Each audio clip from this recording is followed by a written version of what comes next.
Warning. This podcast may contain spoilers from whatever TV show or movie is mentioned. Please listen at your own discretion. Welcome to Viewers Anonymous.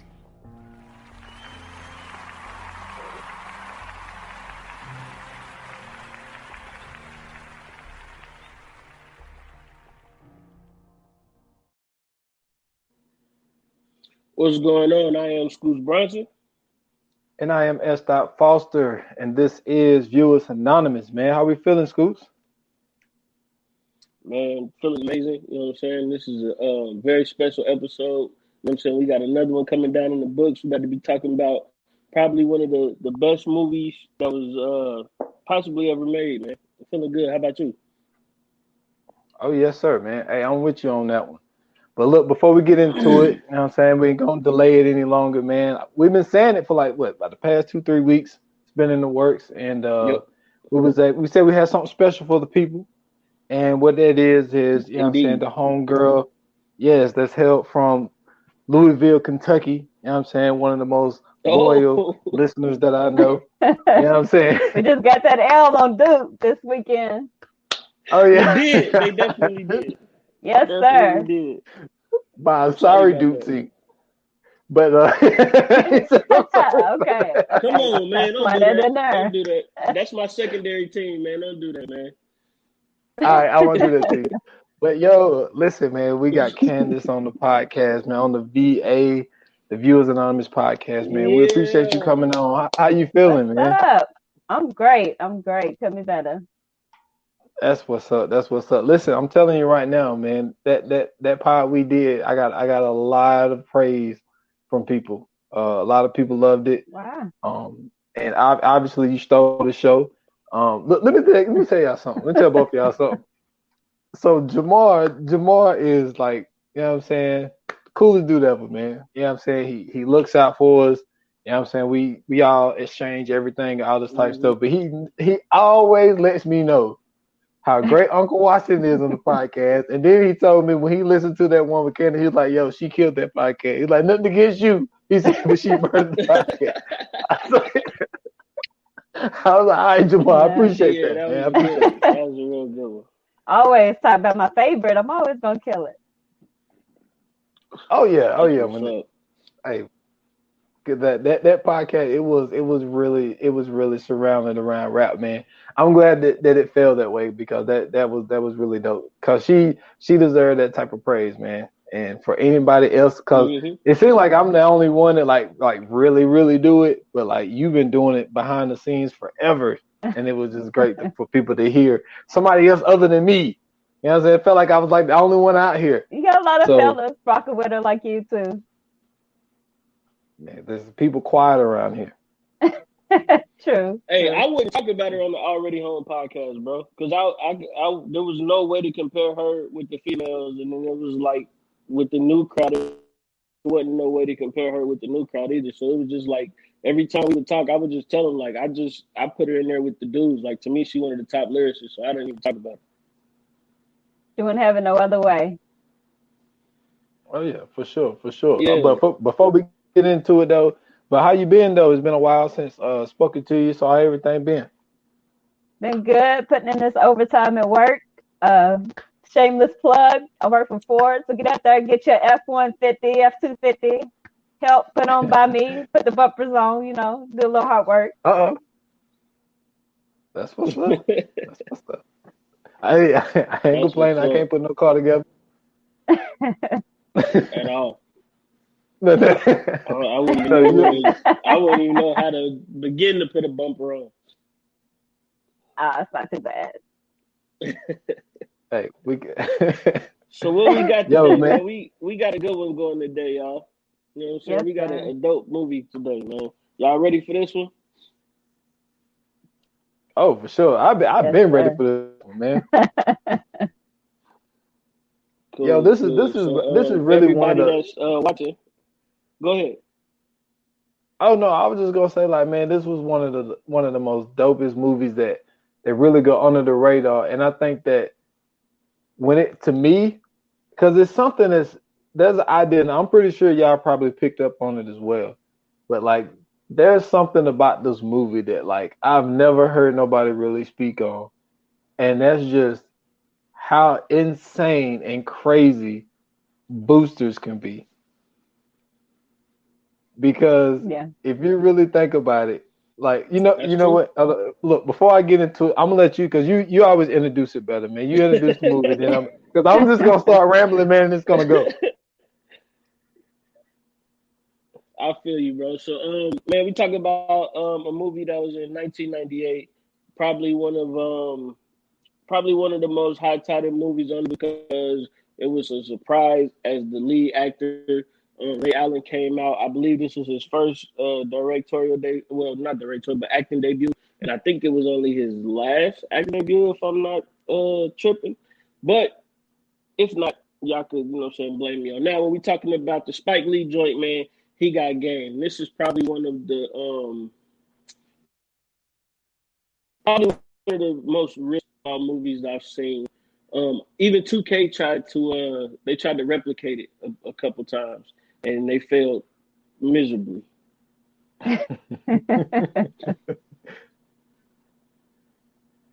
Yo, this movie, man, it is so dope, man. And like my thing is, I've always when it comes to like I'm gonna get into what I was saying, but like when it comes to Jake Shuttlesworth, like you know what I'm saying? For number one, he's a stage parent. Like you know that one parent that he didn't make it. Like he had some game, but he didn't have enough to make it, and so like he starts putting all his efforts into his child, and then like it's one of those things like. I'm in the middle when it comes to Jake because like when the whole scene went down when he accidentally I'm gonna say that again accidentally killed his wife. Like I don't think it was intentional. So it's kind of hard to you know what I'm saying like to judge Jake because like he got a little rough with his son, but I didn't think nothing of that. I was like you know what I'm saying you gotta be tough. You know what I'm saying play ball. So I didn't really care nothing about that. But like he kept egging it on because he was drinking. And then, he got in an argument with the wife and knocked her down. And man, I wouldn't call him a murderer. You know what I'm saying? So it's kind of weird talking about Jake. But like, what the whole thing is like, yo, this dude is in jail for 5 years. His son is the number one recruit player in the country, and they want him to go to big state. So dude is like, look, we're gonna let you out for a week to convince your son to go to big state. I'm like, yo. Are you kidding me? Like this is what Booster's doing? That's a horrible name for a school, bro. Big That's State. a name for a school. Right. They could have came up with something better than that. Right. Hey, all the school names were trash in this. Yeah. Tech U. They could have came up like New York Tech. Tech U. Yeah, like come on, man, big state. That's trash. Hey, Tech U was even worse. Like if they sent you a letter from that school, you'd be mad. Like Tech U, like get this shit on right. to Tech U. That's horrible. Oh man, like Candace, what's your initial reaction to a film like this, man? Man, just think about all the parents that's out there pushing their kids to try to be better through them, living through them. Also, and don't forget about Rick Fox. He made his acting debut in this one. I thought that was kind of funny. I forgot about him when I went back and watched the film. But my takeaway from it was you can be hard on your children to prepare for the world, but you also got to give them a little love too, to know that, affirm them, to know that they are doing right, to know that they are enough. I mean, that's true. Like true. that. I mean, like because it's a such thing as called tough love, and like you have to, like, yeah, you got to be rough with them and all that type stuff, but you also got to explain, like, okay, well, this is why I'm doing this, and like he resented him. I mean, he not only resented him for the fact of killing his mom, but like he resented him from the way that he treated him when he wasn't doing things that he wanted him to do, and it seemed like Jake was kind of like when he was. I was gonna say bipolar, but it's more like when he was drinking, he was just more aggressive. It seemed like he was a little more meaner when he was, under the influence. But, but when he would be out there training them, he'd be like, "What hand did you shoot with? Right, what hand? I want you to shoot with left." You know what I'm saying? He's teaching him like all the fundamentals of the game and all that stuff is cool. But like when he first seen Jake, when Jake got out, you know what I'm saying, from his work release program, they wanted to call it, and like, when they was riding back, dude, because like they gave him like food poisoning, and then and then Jim Brown told him like, man, you get one spick, like just a little bit, of throw up in my back seat, man, you licking it all up. I was like, yo. I said, come on, man. I said, yo, he ain't have to do him like that, man. Man. I think Jim this Brown was movie something else in this is, movie, man. yeah, he was. He definitely was. It's funny seeing Jim Brown, like knowing who Jim Brown is, and then like seeing Jim Brown in like the old exploitation movies, and then like seeing him in I'm Gonna Get You Sucker, and then like seeing him in all the other movies. It's just so funny, his whole like transition into the actor that he ended up becoming. But like for me, man, this movie was crazy because like in '98, I think I was like 9 or 10, and then like seeing this whole process of like this big, you know what I'm saying, basketball star coming out of high school, getting recruited, you know what I'm saying, dealing with the stuff he was dealing with the family members he was dealing with. Like it was funny because you seen, like, to me, my favorite scene in this, well, one of my favorite scenes in this movie is when Bill Nunn was talking to him, and he was like, you know, when you make it, you know what I'm saying, me and your auntie, we always looked out for you. And it's like, God damn, like, bro, he's going to college. He ain't even going to the league yet. Like, this nigga just going to college, bro. He ain't going to the league. Like, you just putting all these, you know what I'm saying, like, you just putting all these big goals on them and, like, thinking that he about to make it somewhere. You don't know what this man about to do. He might go to big state, you know what I'm saying, and be a flop. This nigga might go and average 3 points a game. You don't know what's going to happen at the college. You just assuming because this nigga is getting out and he going to a college which probably nobody in the family, you know what I'm saying, did something that big. You just assume that he's going to make it and be this like big star. And it's funny because a little bit later I watched the was it the, not Stephon Marbury, what's the other dude from Coney Island that I'm thinking of? Sebastian Telfair. Yeah, he's supposed to come to Louisville, I watched too. the Telfair doc. Yeah, and it's like, it's so many similarities, like hearing the people that was around him and talking about how good he was and him going to college, him making it to the league. And then it's like you just seeing those comparisons and it's like, man, this shit is a real thing. And I think Spike Lee just hit the nail on the head with this one. Yeah. It's funny that movie came out back then, and here recently all those scandals have come out, especially with my school, U of L, them hiring prostitutes to recruit students to come to U of L. So it's crazy that movie was so really ahead of its time to me. I mean, you got to give him credit, though. That's a great recruitment, too. That's a great recruitment, too. Yeah. Come on, man. Hey, listen, but you know what I'm saying? But, yo, that shit is real, though, man. Like, and I'm talking about I ain't comparing myself at all, but like to a way smaller level. But like, dude, I was getting the same shit from my mom, yo. Like, not that I was always here for you. She was just planning what she was going to buy and shit. Like, oh man, I want this kind of house and you know what I'm saying? I want to start my own restaurant and all this type of stuff. I'm like, man, like I ain't even got a whole scholarship yet. And like she already like telling me like what she wanted, what she want to buy and all this type of stuff. And it's just like, you know what I'm saying? That's pressure, man, to be talking to an 17, 18-year-old kid like that. But yeah, like you brought up a good point. I'm gonna stay there, dude. Hey, when he went to Tech U, I'm telling you, like they didn't get him, but it was an attempt.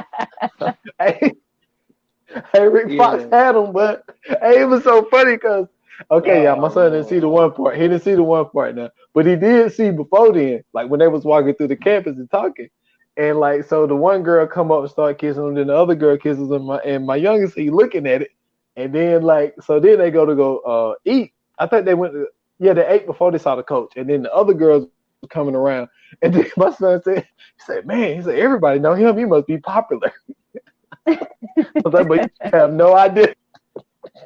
Man, He I was gonna walked ask off you, at what's that that point. like for you though? Because you was a college athlete. I know the girls was probably following, chasing after Man, you. listen, I can't remember if I told the story or not, but Uh-oh. like, it ain't nothing crazy. It ain't nothing crazy. But like, so, cause see, my whole recruitment wasn't really no recruitment, cause at that time I was just going to school. I wasn't even I took a semester off. So my one coach, he was like, yo man, you need to play ball, man. So he was like, I know this guy in California. He was like, I know a guy in Kansas, and I know a guy in West Virginia. So I was like, well, I could drive to West Virginia. So he get with the coach. I sent my highlight tape, and he was like, yo, he was like, you good to go?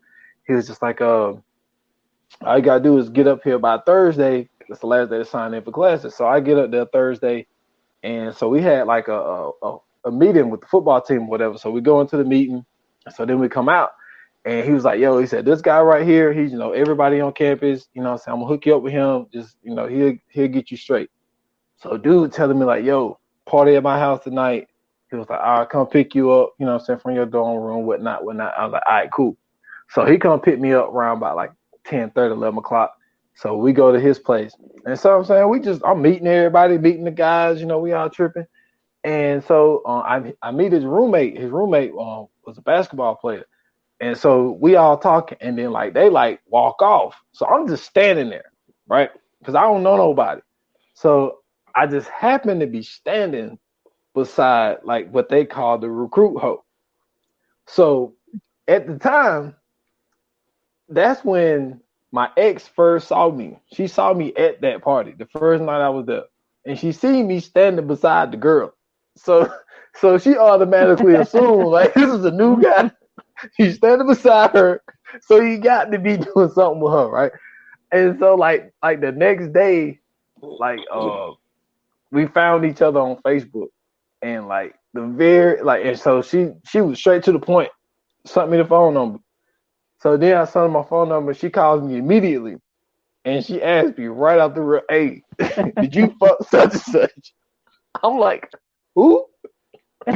And she's like, I seen you standing beside her at the party. I was like, yo, I don't know who you talking about.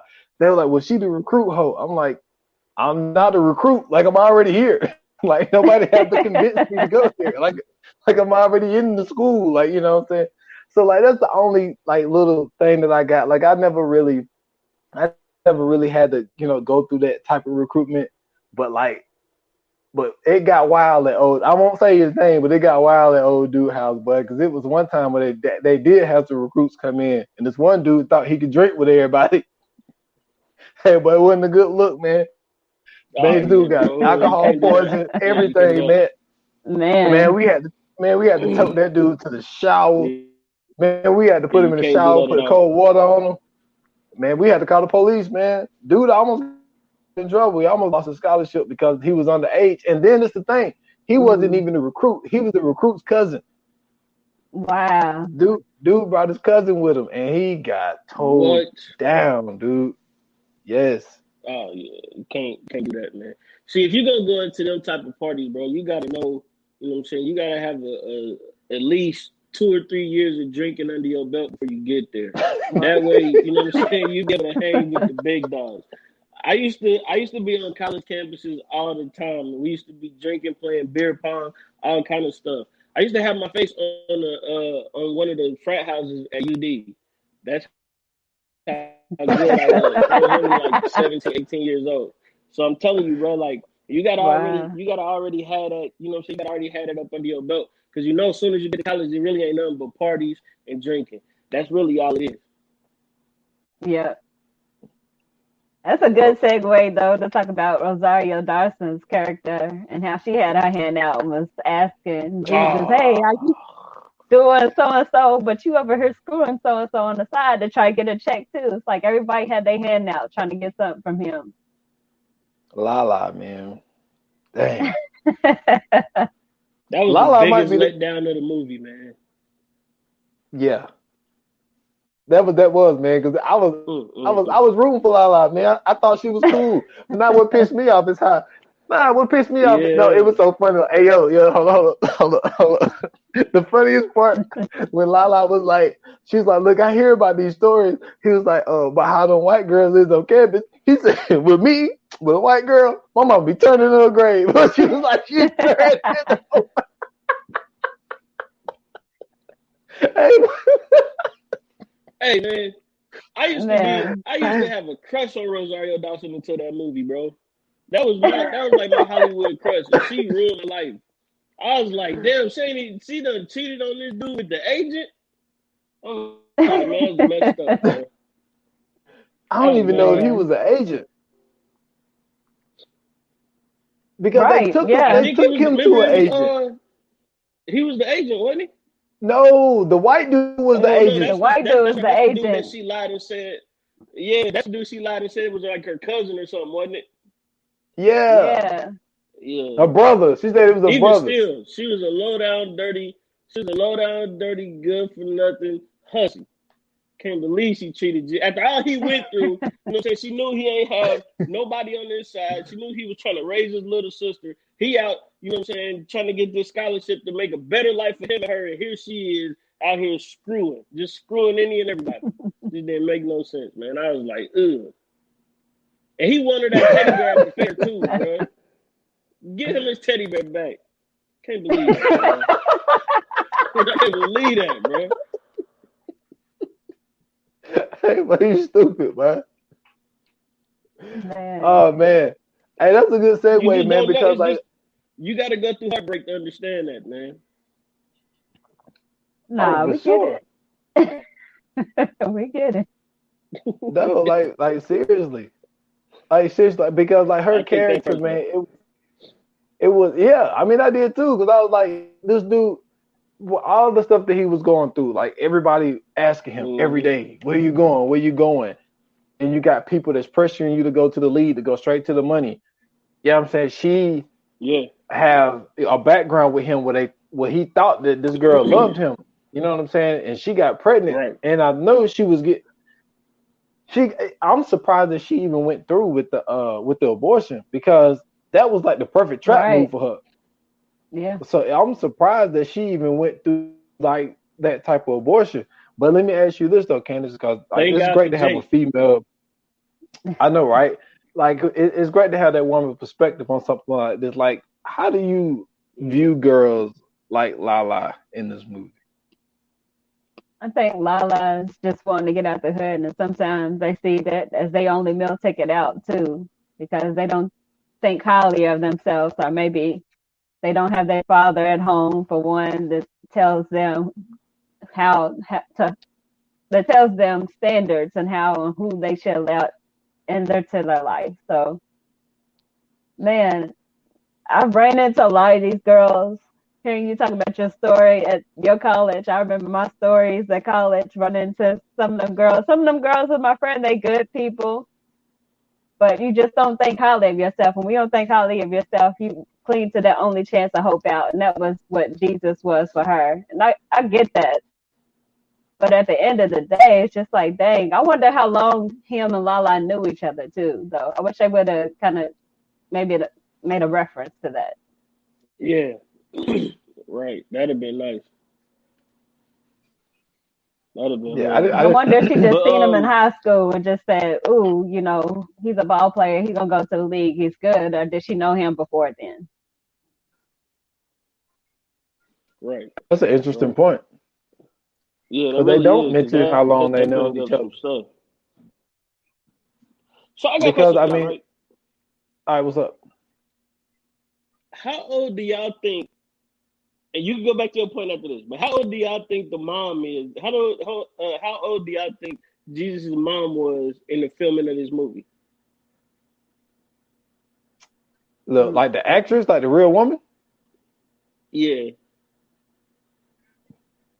Mm, I think that this is a trick question.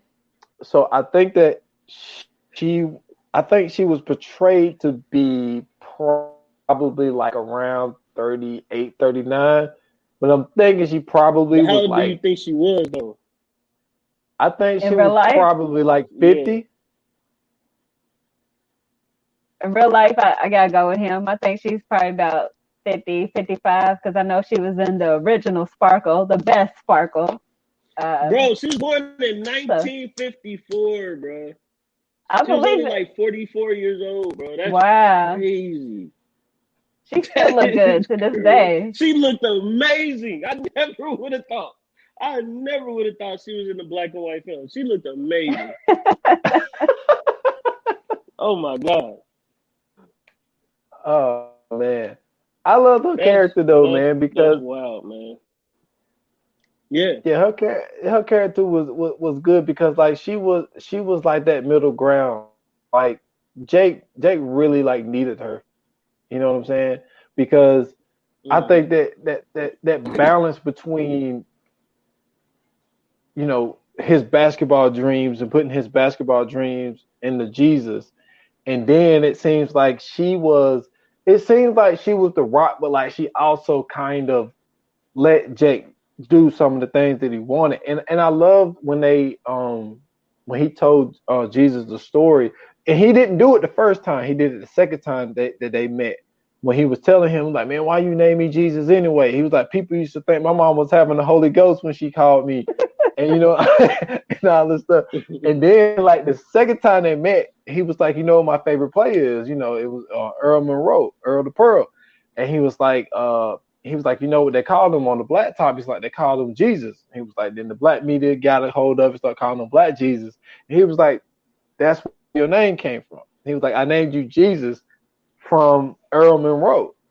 And like, I'm sorry, if I would have been the mama or whatever, I'm like, yo, you don't get that bullshit out of my face. We ain't naming my child no Jesus from no damn, you know what I'm saying? Earl the Pearl from the damn black top, man. Get out of here with that bullshit, man. But she let it rock though, man. So she a real one for that. Yeah. Yeah.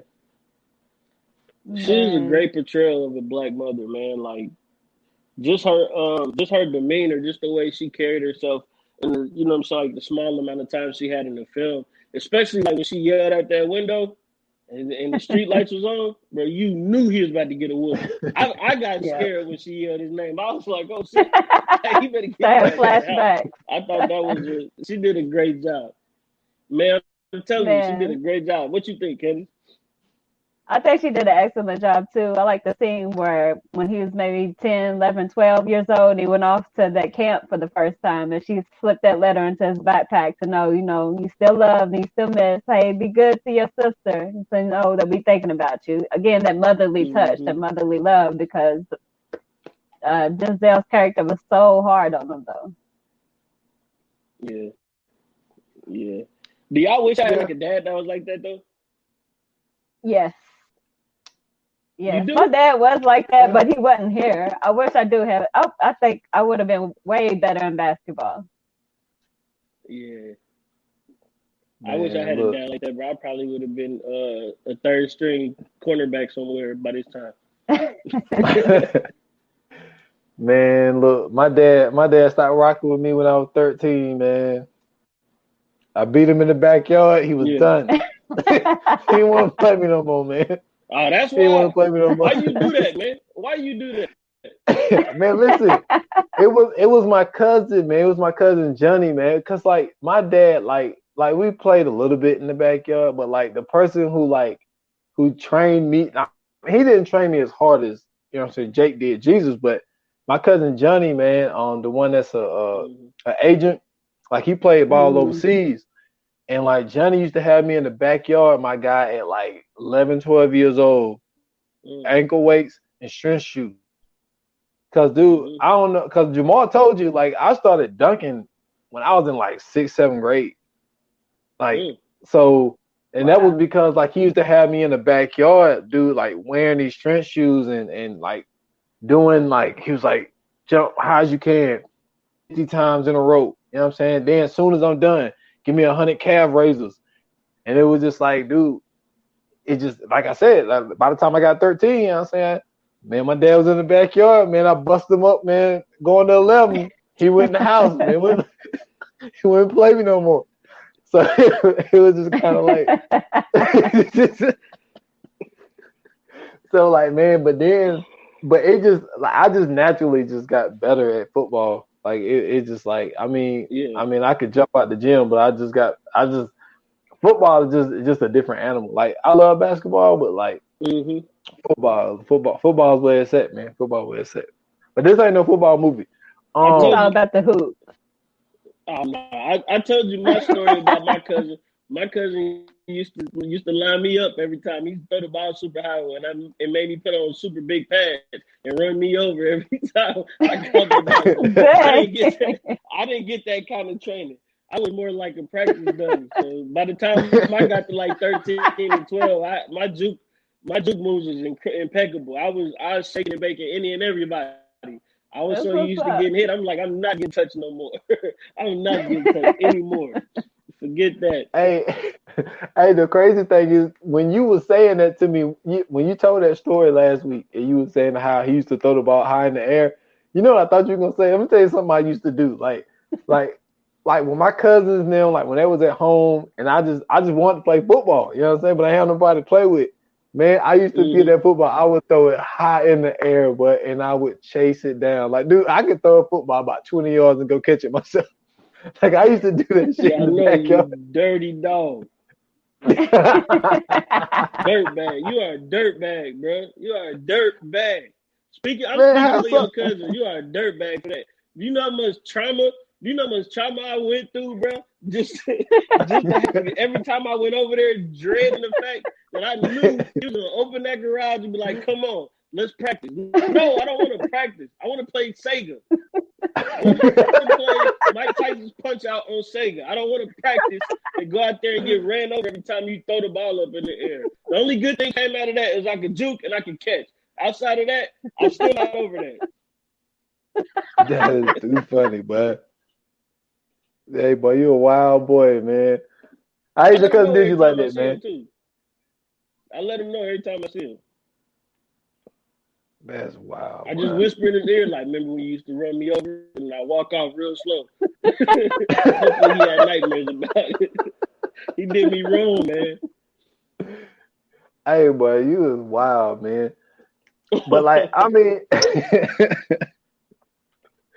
but yeah, man. But you know what I'm saying. But Candace, man, she's a hooper. She was telling me about her hoop dreams on the on the 28 minutes or less podcast, talking about how she's do everybody up in intramurals.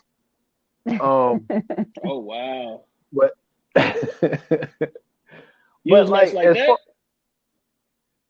I was nice in high school, and then I got to college. Well, I tore my ACL in high school, and then I tore my ACL on my other knee in college. I was just like, I'm done. I'm through. Yeah, that sucks. yeah, that's the shit that like it sucks, man. Especially because I'm gonna tell you something, and I didn't think this. No, I believe you. I have no reason not to believe you. But you know how like there's always that one person in the hood that be like, oh man, I would have made it, man, if I didn't tear my knee out. So it's like you really tore your knee up, you know what I'm saying? Because like and not that they didn't, but like sometimes like you hear like those stories and it always be like the drunk on the corner. They in every state, every county, every city, everywhere. Dude. You always got those dudes, man. Wait. It's some truth to that though, because I know a dude who he was I wouldn't say I don't think he did drugs, but I know he was drunk. He used to always grab a 40 in the morning. I know he was a drunk. Well, we used to call him one of those. But dude was, when I tell you he was a hooper, I remember one time, right? We was all at the park. We was like probably around like 13, 14. He came to the park one day and he was like, man, can't none of y'all hoop. Ain't none of y'all got no technique. Ain't none of y'all got no shot. So we like, man, you don't know nothing about no basketball, old man. Like, go somewhere. He said, man, I'll outshoot all of y'all. He said, I play each of y'all for $1. I'm in there. I'm like, man, it's easy money. I'm like a free dollar. Like, bro, he can't touch me. And by this time, I'm shooting from half court, like easy money, right? Man, when I tell you, bro, he hit every shot and did not miss nothing. He hit, just straight buckets. And we used to have, it's like, so a couple of our old high schools end up getting tore down or whatever, but he used to play for a school called Roosevelt. And right now it's like I think they turned it into like a like a YMCA center or some stuff like that. But it's still called Roosevelt. But he was one of the best players on Roosevelt. So I go ask my stepdad, and he was telling us about him. I asked him, he's like, yeah, man, you know, he's supposed to go to Ohio State and everything. I'm like, man, we just got hustled, bro. Like, bro, I got on my bike and went back down to the park, man. I'm like, what? I mean, this dude, when I tell you, man, this dude was, I mean, form perfect, all that. And he was like, man, he said, ain't no way y'all gonna be able to be that good. Y'all ain't got no form. Y'all ain't got no heart. Y'all ain't shoot right. And I mean, like, he was down there just knocking them down. I mean, like, he wasn't even leaving his feet. He was just coming off his toes, just busting them down, nothing but threes, bro. I was like, God, dog. He was a beast, man. Oh, they real. They real. I'm pretty sure. Look, you laughing, Candace, but I'm pretty sure there's some in your neighborhood as well. I played with some of them. Yeah, for sure. I don't know if y'all know who Bud Mackey is. He probably knows who Bud Mackey is. He's supposed to go to Ohio State. He got messed up with some stuff down here. He was a hooper. Yeah, I know that, man. We used to have a like it's kind of weird because like Dayton is not really like it's not really like a basketball city. It's more like a football city in like a weird way. But our college football team is trash, but like our basketball team is like good. So like we've had like some star basketball players, but like our football players, it's like far in between. But like our basketball players are amazing. But like everywhere else, anything else is like all basketball, all, you know what I'm saying? Like unless you get to like Cincinnati or like Cleveland, anything else. But like if you go to other places, it's like basketball heaven. And then like the closer you get to Indiana, it's even better. And then like when you get closer to like Columbus and all that, it's all football. The higher you go in Ohio is football, the lower you go is basketball. Well, that except makes sense. Did you go to Louisville to play basketball? Nah, I went to Eastern Kentucky University. I was gonna try to walk on, and then I learned you had to get up at 6 o'clock in the morning, and I was like, oh man. Yeah. Okay then. My cousin with the Eastern Kentucky, she was a cheerleader. Okay. What year? That's what's up. It was probably about like 2003, 2004. Okay, I was a freshman then, so I might know her. Okay. Yeah, that's what's up. Her name is Deanna Wilson. Okay. Deanna Wilson. Yeah, that's what's up. Okay, what y'all think about Jake's game when he got out the pen though? Because he looked like one of them old heads that still had the game too. He was out there shooting, but missing. He was still hooping when he was locked up. That man ain't lost a touch. He played like that wino. Yeah.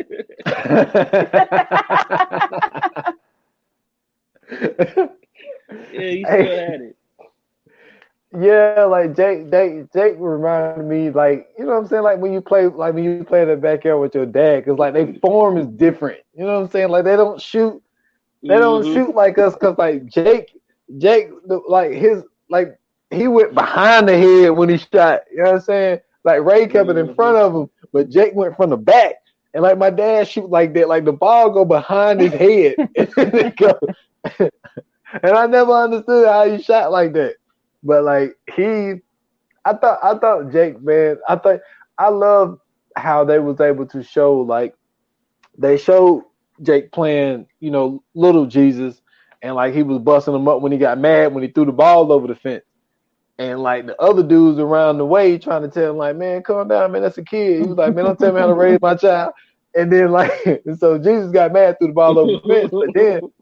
But when they played, dude, the funniest story ever, dude, is Spike Lee telling the story of that last game at the end. I don't know if y'all heard it. He was on I forget which podcast he was on. He might have been on the Michael Rappaport podcast, and he was saying that the way that it went in the script was Ray Allen was supposed to win 11-0, right? He was supposed to just dominate Jake, right? So when Jake got the ball, and Ray Allen is just like, you know, it's his first time acting, so he think everything's supposed to go like, you know what I'm saying? And so Denzel go out there and get a bucket. He said Ray Allen looked at Spike like, hey man, what's going on, And so then he was like, and so then like he said because they really all they did was just roll the ball out there and let them play. And then he was like, Ray wasn't like really like playing. And so then Denzel scored again. So he was like, Ray Allen started to get mad. He was like, they bumped that script, boy. Because he was like, so he was like, yo, Denzel really scored 5 points on Ray Allen, yo. Maybe he got the first 3 because Ray wasn't expecting it. But like they said, Ray was on this set hot, boy, because he was like, man, that ain't what the script say. He said the script said I'm supposed to win 11-0. But yo, hey, Denzel got some game, man, I'm telling you. But it was so funny. I can't tell it the way Spike stole it, but dude, it was hilarious, but because he was like, Ray was like fired up. He was like, man, like, hold on, man. Like, that ain't what the script said. So that is hilarious, man. But like, I thought that game ended. I thought it ended like perfect, man, because like Jake, when he was a kid, because that's like that older son payback. You know what I'm saying? Because like, Jake was like knocking him down and all that type of stuff. And it was so funny because little Jesus was like, man, what you trying to prove?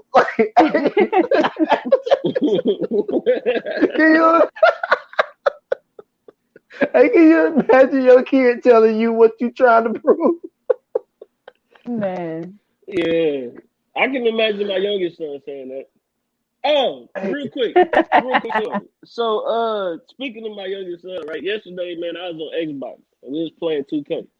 So, my cousins, they had just got the new Xbox or whatever, right? So I still got the old Xbox One. So I was like, man, I told my oldest son, I was like, man, why y'all gotta be so expensive? Why can't y'all be like cheap kids, man? And he was laughing or whatever. So my youngest son, he come in the room. I'm like, you heard what I asked him, man? Why can't y'all be cheap kids? So he walked up on me. He was like, you know why I don't want to be? He said, you want to know why I don't want to be cheap? I said, why? He said, because I don't like poor things. And he's a walk out. He's like, yo, get out of my house, bro. Get out. I'm like, man, whose kid is this, man?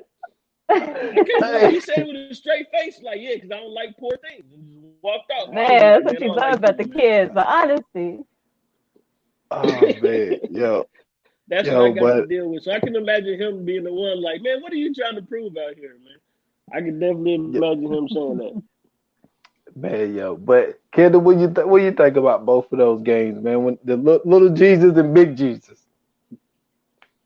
To hear you tell that story, I'm glad they let Jake score a couple points too, because that kind of drove home the meaning of like, look, son, I taught you this game. You as good as you are because I was tough on you.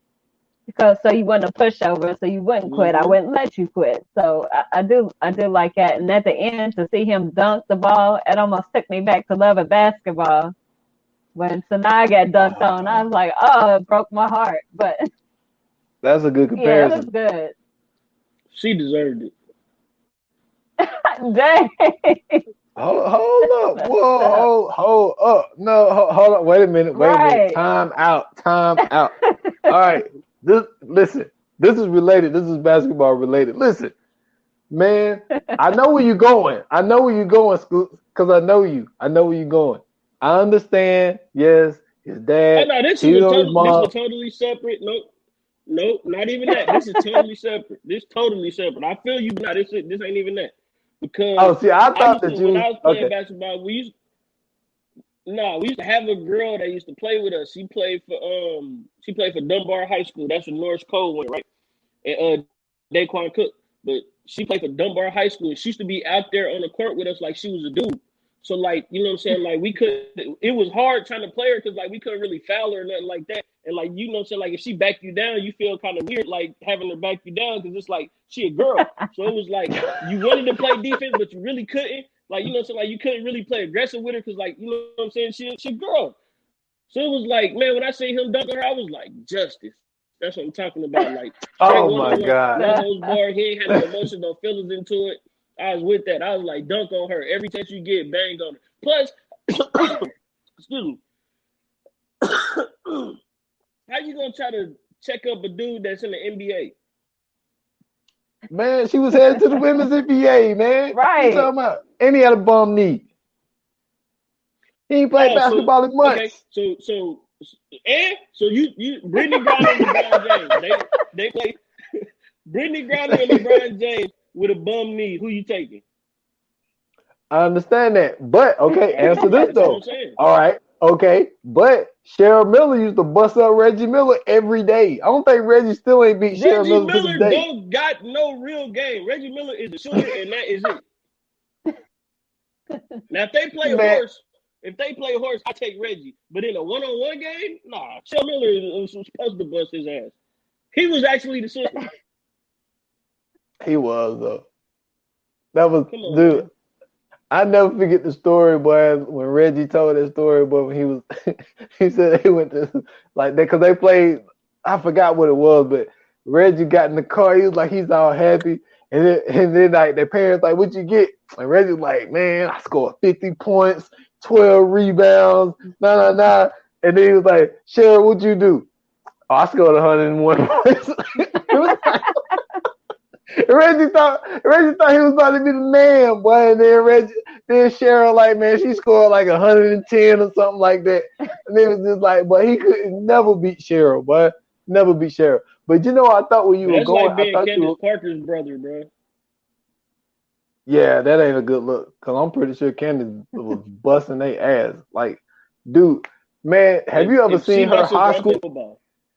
Dude, have you ever seen her high school highlight tape? Dude, Candace, I seen her at the McDonald's All-Star game. Yo, she like they put shackles on her. Like Pat Summitt put shackles on her. She didn't play near like not even close to the game she played in high school, dude. She was a complete beast, man. Complete beast.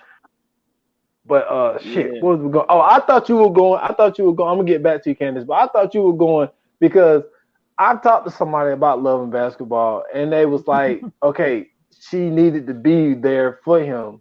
You know what I'm saying? When he found out the news about his dad. But it's like at the same time, it's like, yo, she want to ball just like he do. You know what I'm saying? She had curfew. She had a game, man. Yeah, she had a game. Yeah, man. Like, man, talk to y'all tomorrow, man. I ain't care about none of that. It's just the fact that you challenging this nigga in the NBA. Like, nah, you're not going to go to, because you at USC, you think you can play this nigga. No, you need to get done. You need to know what it's like to play real talent. That's all I'm saying. And then, like, the team she was on at USC, it was like all white girls. I'm like, fam, that is not a real basketball team. Man, what no all white girls, man? Let her play with some real talent. Man, it was like 5 black girls on the team. What you talking about? None of them started. She was the only one that started. Dude. The way I remember it was man. 3 white girls. The point guard who she took her place, she was next to black. One of the two. And then the two. The power forward and the center, she was black. What you talking about? Look at the hell. Okay, mixed. Okay, so Trae Young can't ball. He different. Oh, he different. Now it's different. now it's different. He in the NBA. He in the NBA. We ain't talking about. Listen, it don't matter, man. Listen, man. It was only like 2 or 3 white girls on that team, man. I remember that movie. I've seen that movie 100 times. They all started. No, they didn't, man. And the coach was white too, wasn't she? Wasn't the coach white? Come on, man. Yeah. Well, where they ain't? Where they ain't though? And she was hating. Get them out of here. No, you not gonna sit there and challenge me, and I play for the Lakers, and you barely making it at USC. You think that you gonna win my love? No, you better get done. Man, see, that's where you wrong. She that's better where be you wrong. glad he ain't off the backboard. Man, she was playing in Spain, man. That's even worse. They didn't have a women's NBA. All right. Anyway, get back to your point. That was just a great comparison because, like, I it's crazy you said it because I thought that too. Because when he dunked on him, I was like, damn. I was like, they'll pay back. But all right, you can finish your point. I'm sorry. You're good. That's all I wanted to say. It's for him to dunk on him, for him to finally beat your father. You get a special kind of urge, a special kind of feeling like now you know he's starting to decline. I'm king now. Like, how'd you feel when you finally beat your dad when you talked about it earlier? What that make you feel like? Man, hey, I sent my dad into the house, but he didn't even want to. Like, it was. But the thing is, like, he never like really like when he would beat me because my dad was like, I I was taller than my dad, 7th grade. Like my dad is like 5'9". You know what I'm saying? I've been 6'2" since I was like 13. Like I just stopped growing. So so it was like he was always a jump shooter. So he would always just outshoot me. And then I got to the point where I started jumping and stuff. And then my dad got mad. Then he'd be like, "Oh, well, all you can do is dunk." So then he started hitting me with that. Oh, he tried to get in your head. Yeah, I tried to get in my head saying all I could do is dunk. You should have dunked every chance you got. Yeah, like man, this is payback. Like this is mano to mano. You know what I'm saying? Like we out here balling. Like this ain't no seniority thing. Like when you get on the court, it don't matter who's the oldest, who the youngest. Like, hey, that's just like now. Like when we used to go before I tore my Achilles. Like man, when the young bucks used to come to the gym, we used to like look at them young boys. Cause we out there like running around, not really playing defense. Them young boys in there like all legs, man. They playing strong defense. We like, man, shit, I gotta go to work in the morning, man. I'm too old for this. Like, man, hey, yeah, man, y'all out here getting rebounds and stuff. I'm barely jumping. Like, man, get out of here. But I would say, like, I thought that when that game was over, and yo, y'all are not gonna sit here and make it seem like I'm the only person. So both of y'all are familiar with Dr. J, right? Well, at least, okay, Dr. J with the Nets when he had the mini afro. Yeah. Right? All right. ABA. So when the game was over and he was like, you need to get that hatred out your mind, boy. He was like, you need to get that hatred off your heart. And you know what I'm saying? All this type stuff like that. And so, he telling him to go back to Attica and all this type stuff. So he's walking to Jim Brown and them, and he tried to put the handcuffs on him. He was like, nah, Jake, you got to turn around. Y'all are not going to tell me Denzel did not look just like Dr. J from the ABA days when he turned around. But, hey, well, he looked just like Dr. J right there, man. Don't leave me hanging, man. Don't tell me he did not look just like him. Nah, you 100%. You 100%. I thought that whole time like they was playing. That's the remnants I had. Like, you know what I'm saying? You had the old school and then you had the new school. Like I looked at Jake is, you know what I'm saying, like that Dr. J type, you know what I'm saying, with the afro and everything like that. And then I looked at Ray Allen, as the new school guy who was just like, he could, at that time, he could do any and everything. Like, people forget how good Ray Allen was. And he was playing for Milwaukee at the time. So, you know what I'm saying? Like, he was crossing people up, taking it to the rack. Like, he could shoot, fade away, all that. Like, Ray Allen used to be a monster. And people forget how good he really was. That's really the reason that he ended up in this movie, just because of how good he was. He was killing like that at UConn too, though. Oh, for sure. Yeah, big time.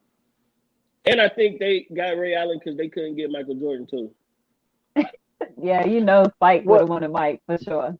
No, but you know what? Oh man, they talked about this. It was so Ray Allen wasn't the first pick. It was it wasn't. I don't think it was Michael either. Damn, who it was? It wasn't Stephon Marbury, but like you know what? I think it was Stephon Marbury. Yeah, I was about to say it had to be because I think it was based. This was like kind of based off of him, wasn't it? Yeah, it was kind of. Yeah, it was similar to his story. But like but something had happened and like it wouldn't have worked out, and they chose Ray Allen. But yeah, I love Ray. Like even the Seattle days, like. When he was in Seattle, dude, I used to. So you remember how I told you how I used to like draw shoes and shit? Like I used to like that's the number that I when I played basketball, like little, that's the number I wanted. I wanted 34. I wanted 34 for Ray Allen when he was with Seattle. So like I've been a Ray Allen fan for like a long time. So that made it even better to be alongside Denzel. But something we haven't even spoke about was just how great of a job he actually even did. Like never been acting before. Well, I don't know how good. That one scene where he like anytime he got mad, it just wasn't like I don't know whether it was the way he talked or if it was just like he just didn't seem like mad for real. Anything outside that, he did a great job. But like when he got mad, just the way he talked, I just couldn't take him serious. Because it was like, man, you sound like you're reading from a script. Yeah. felt like some of the scenes he was kind of stiff. He was like he needed to loosen up and kind of just feel his character more. It did sound like he was reading from his character some scenes. Yeah. I mean, he But did, outside but of that, he was great.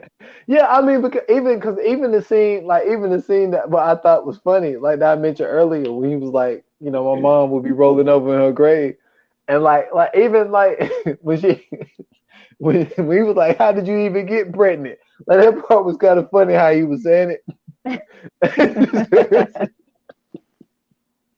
It was just funny how he was just saying it. He was like, it's okay, Poppy. It was funny. It was funny the way he was saying it though.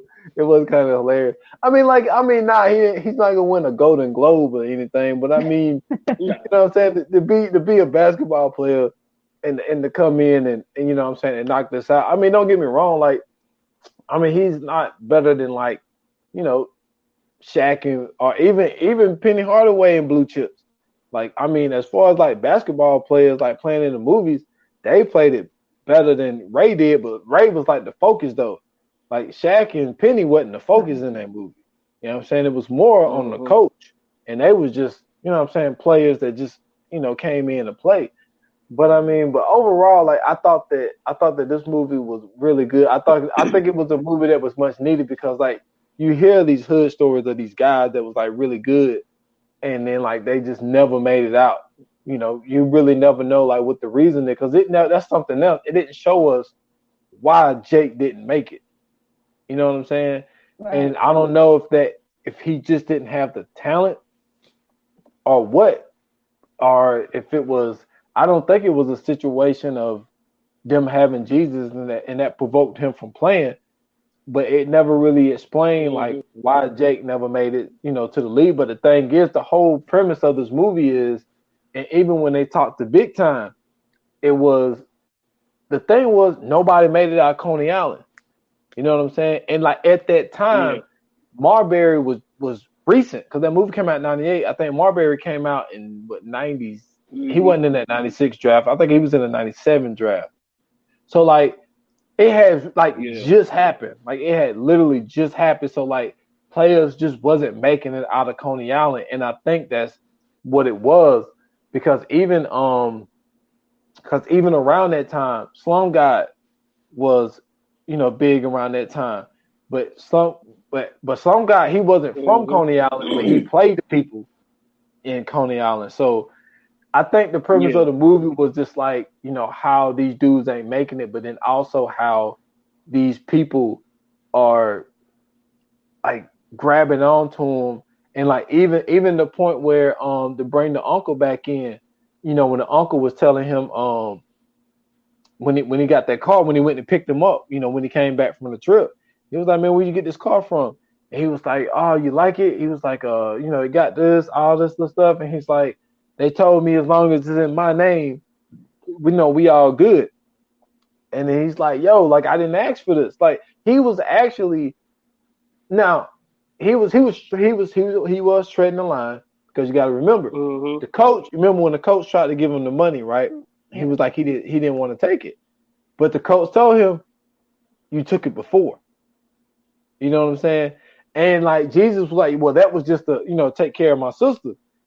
But the thing is, it's like it's hard to be a player when you got all these people offering you money, you know, to come here or do this and all this type of stuff, and you know, 17, 18 years old, and like they keep coming at you with money, and it's like eventually you're gonna be like, yo, I mean, if they offering it to me and they tell me that I won't get in trouble, then why not take it?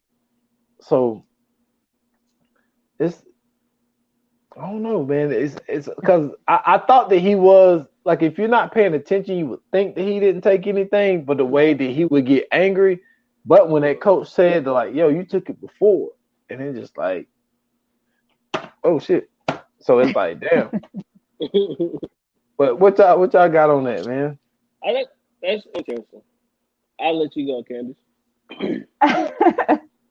I'll let you go first because I'm gonna tie it to something else he said. Okay.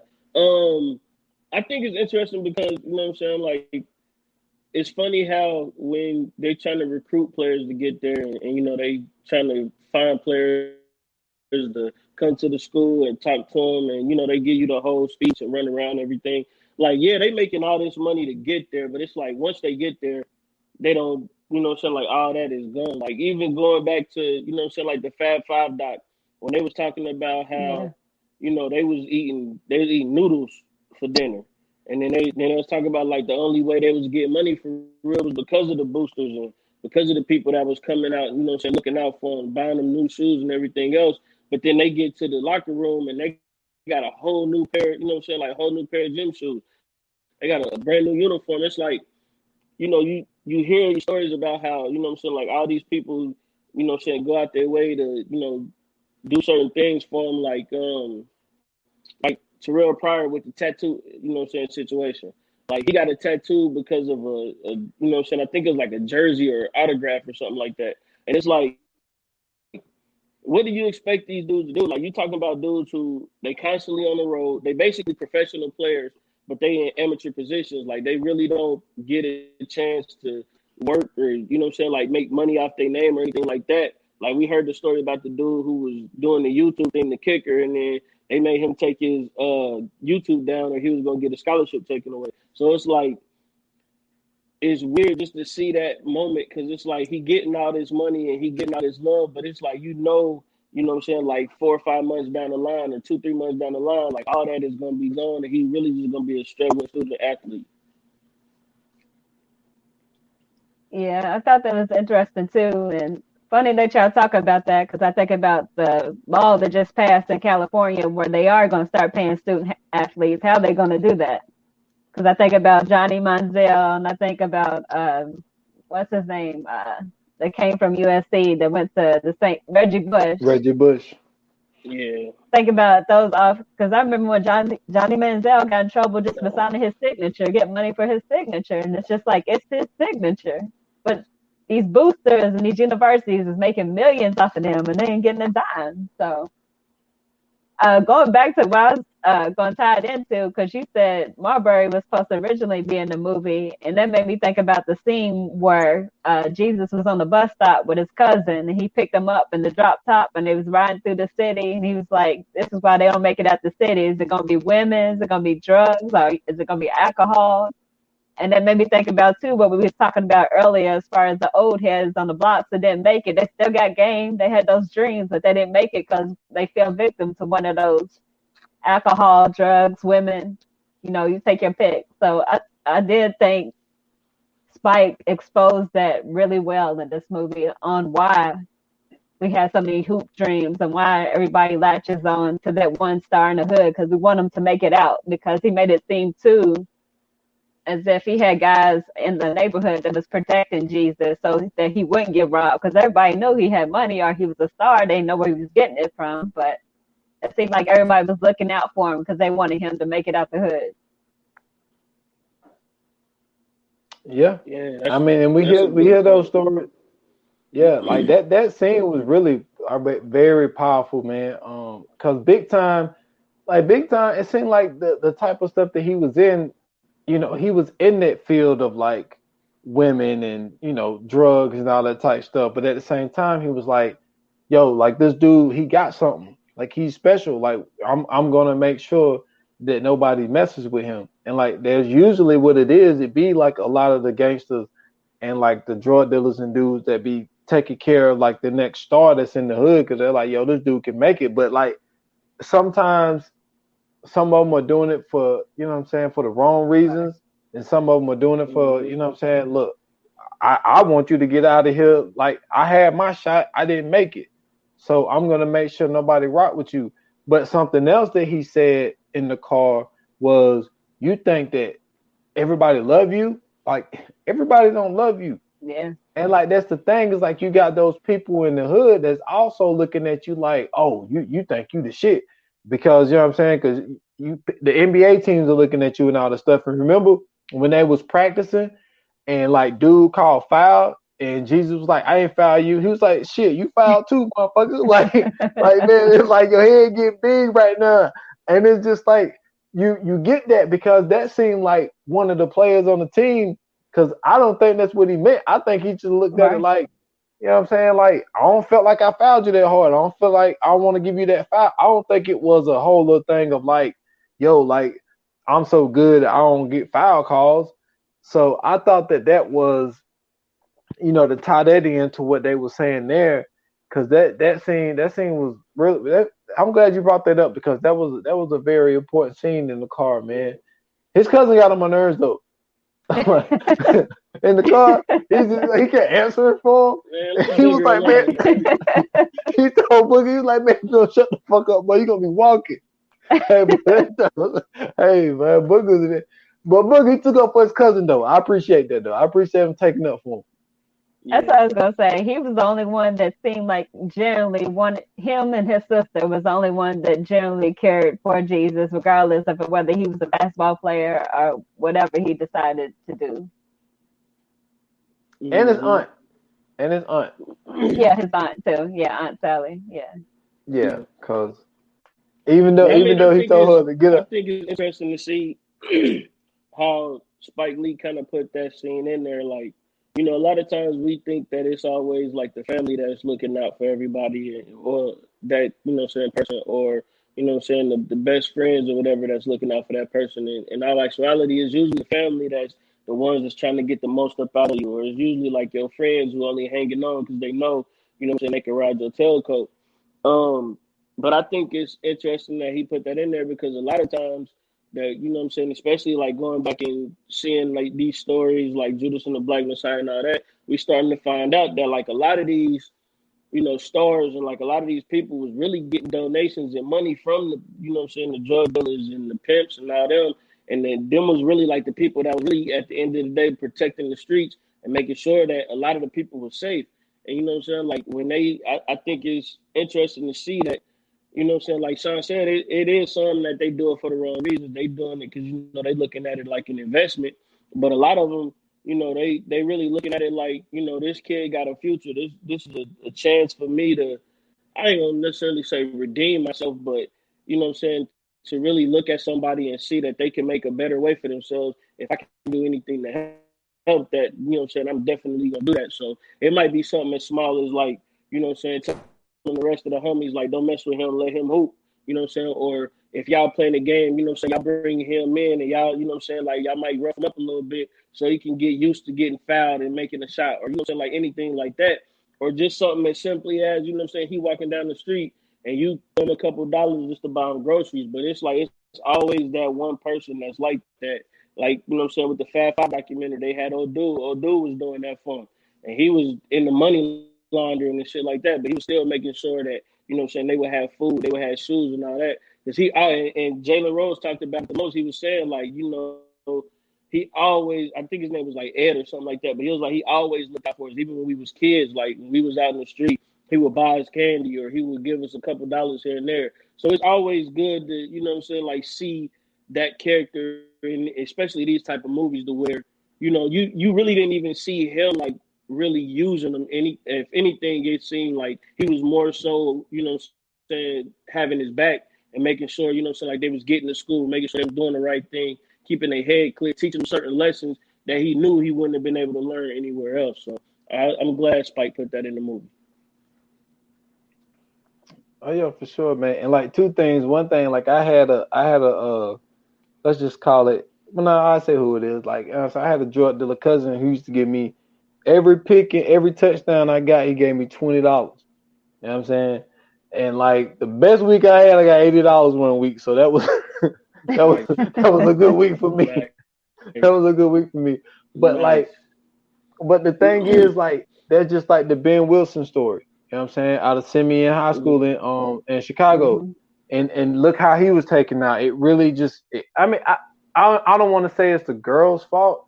I think it was, you know what I'm saying, a little bit of the girl, but it was just really just some kids from the other side of the town.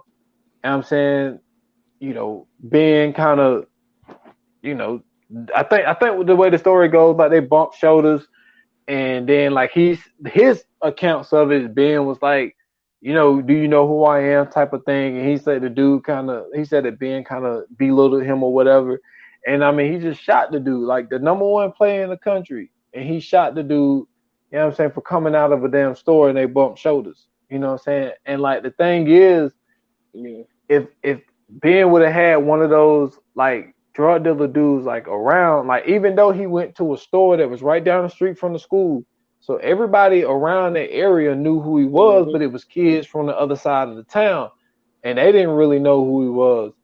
And so it just seemed like that he needed somebody like one of those like tough guys to just like, not be too far away, always keep a lookout for him. But he was really taking out over some BS. And a lot of people say that he was really like that foundation of like these players that are coming out of Chicago. You know what I'm saying? And I love what Simeon High School did was every player that's like the top player on the team wore number 25. You know what I'm saying? To keep that Ben Wilson thing alive. Derrick Rose, he wore 25 when he was at Simeon High School. So I thought that was dope what they ended up doing for him. But like he's another person that could fall into that he got game story. You know what I'm saying? Of got the potential to be that guy, but one of those things that they talked about in the car prevented him from getting there. Yeah. So where we going? We doing Fire Flames, or we still got a couple more things to go? Got a question. How'd y'all feel about Jake's character finding out, even though his son signed to go to big state, he still got to go back for the rest of his life? It's like the system. It made me think of Judas and the Black Messiah. Like they promised you this lie just to keep you in the game, and then they tell you the truth, and it's like, nah, you ain't free. So how'd y'all feel about that? Because I definitely feel like you got to touch on that he went back to jail and he ain't going to see his father for probably, 25, 30 years? I think it was,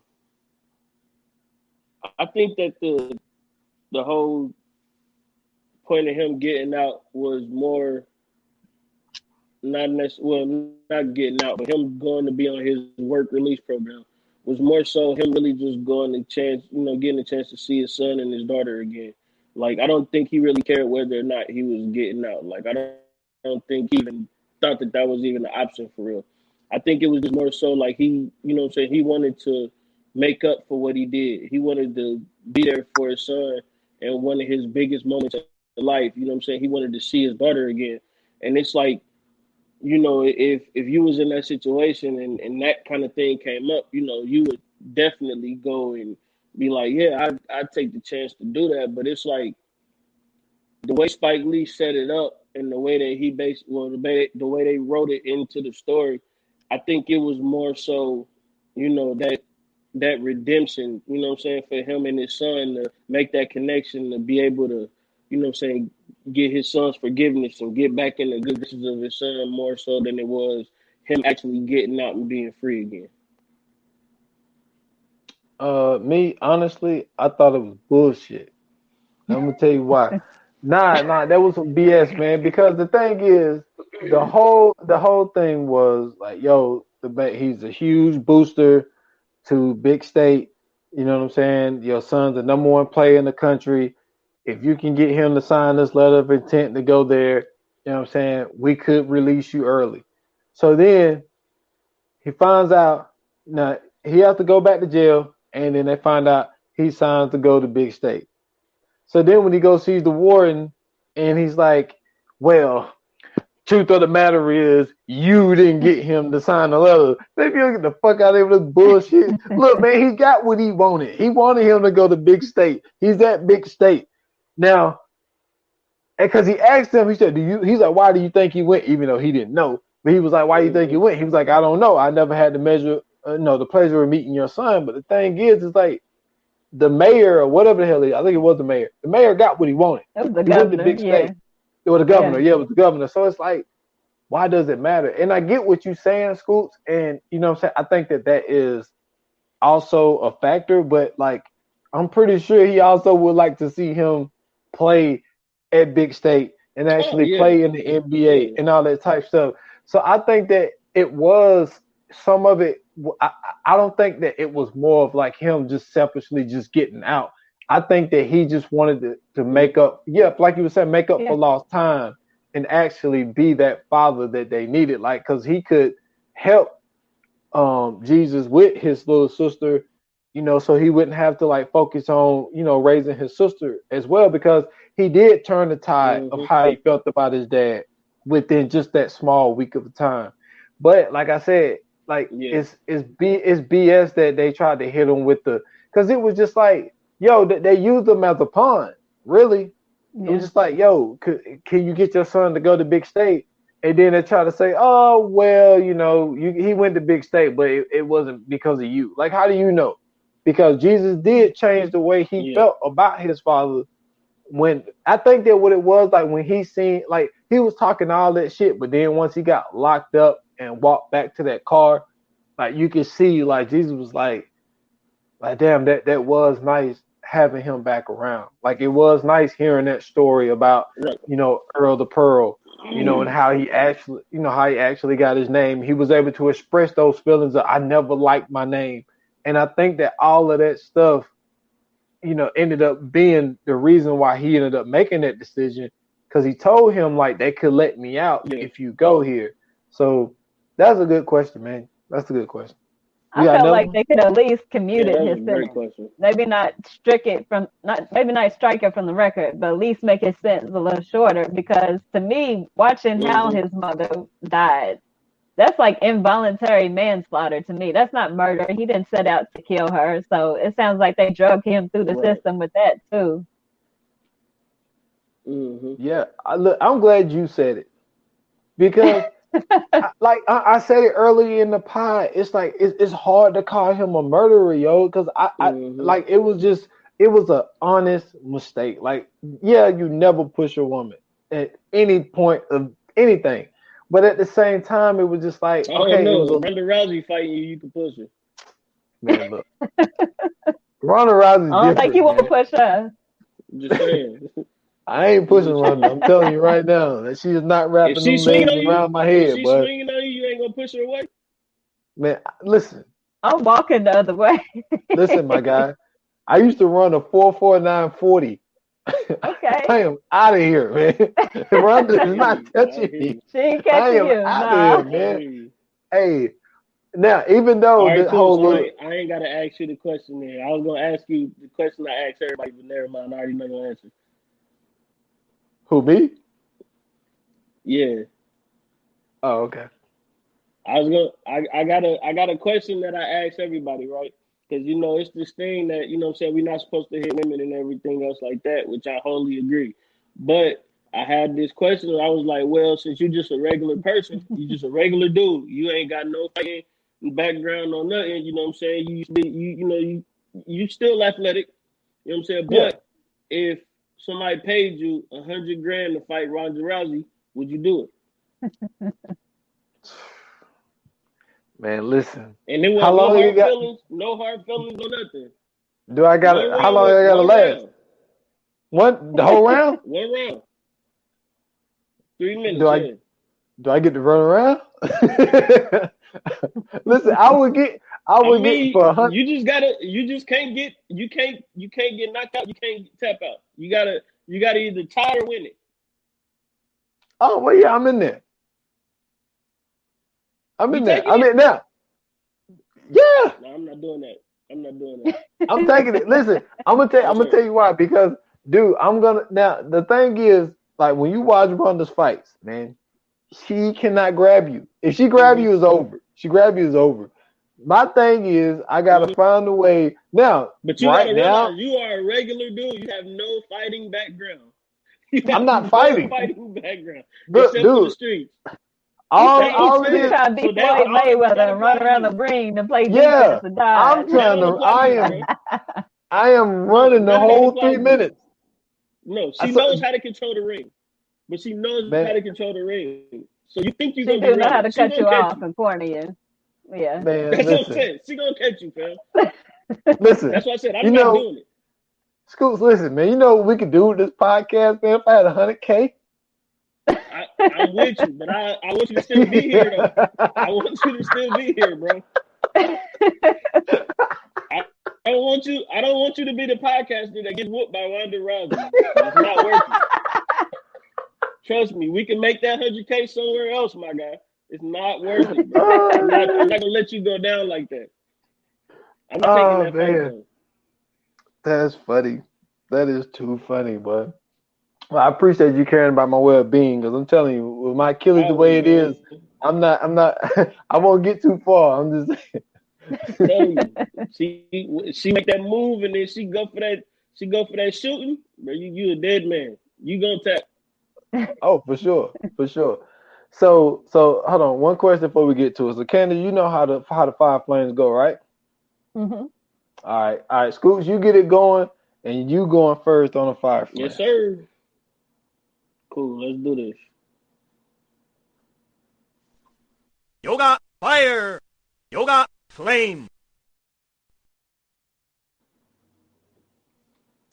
All right, what All you right, got? It's Fire Flame time. We got, our special guest, Candace. It's on you. What's up? How do you feel about this movie for real?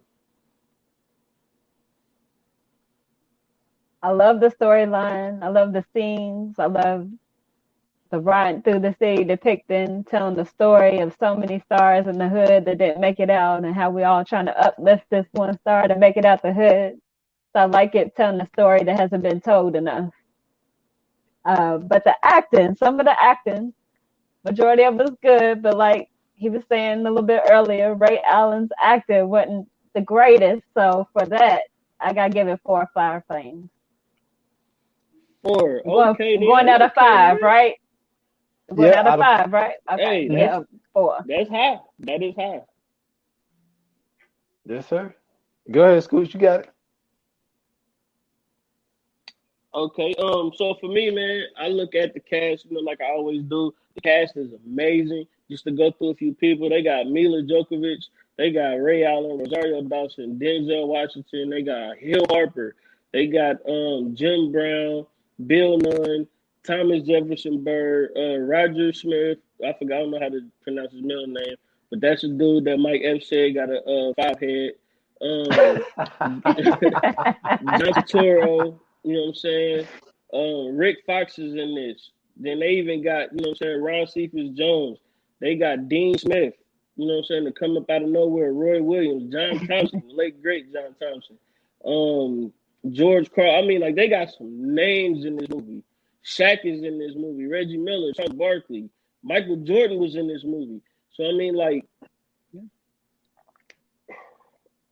the cast itself is already high. You know what I'm saying? The acting, like she said, it was all right. You know what I'm saying? To me, it was kind of off of Ray Allen, but this was his first film, so I wasn't really expecting, like you said, an Oscar-worthy performance. I thought the music was, as usual, great, because you know how, Spike always makes sure he get that feel in there, man. And then the story was amazing as well.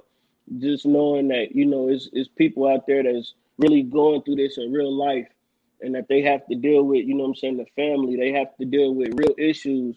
And then at the same time, they got to worry about, like what college they going to, dealing with boosters, dealing with all these coaches and all these letters and stuff. So for me, I'm going to take it just a notch ahead. I'm going to go 4.5.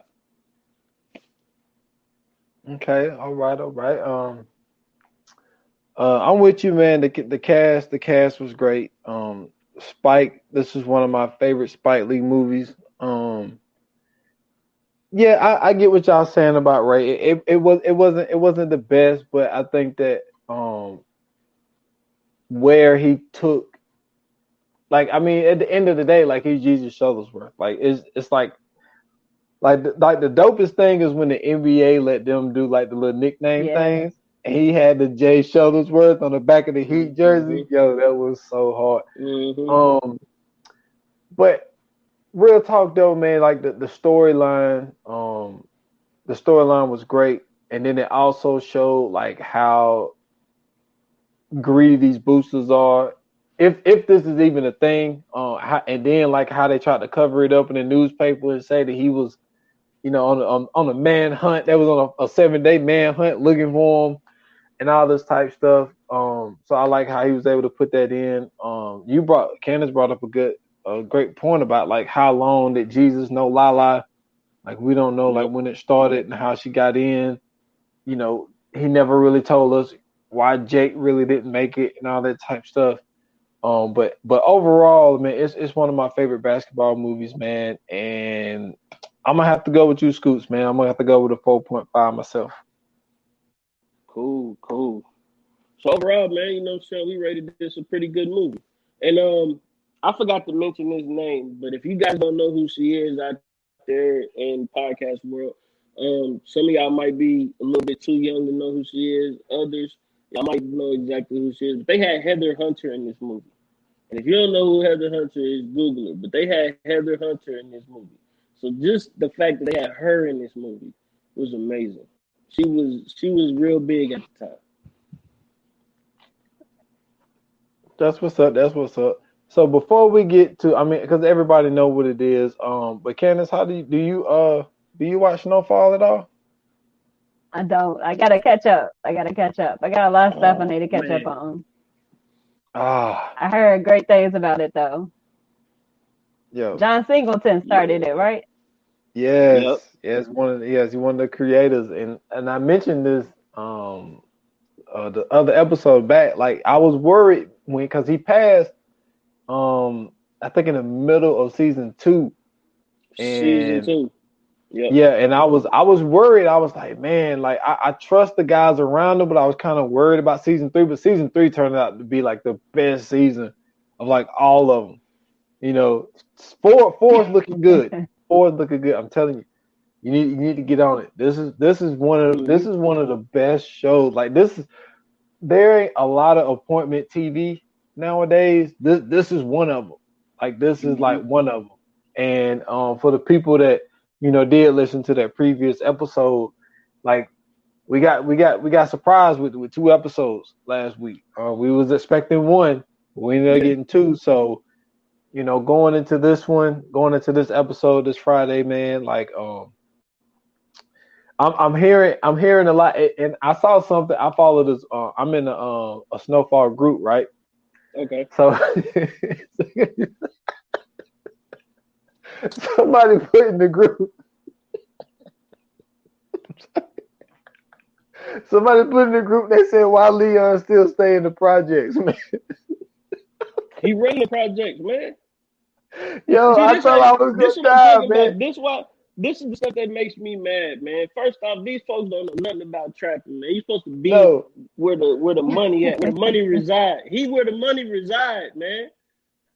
it's that, but also what I took from Leon still staying in the hood was the fact of Leon is a lifer.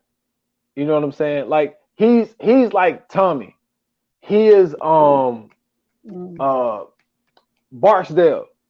You know what I'm saying? From The Wire. Like Yeah. they in this for life. Like this is a life game for them.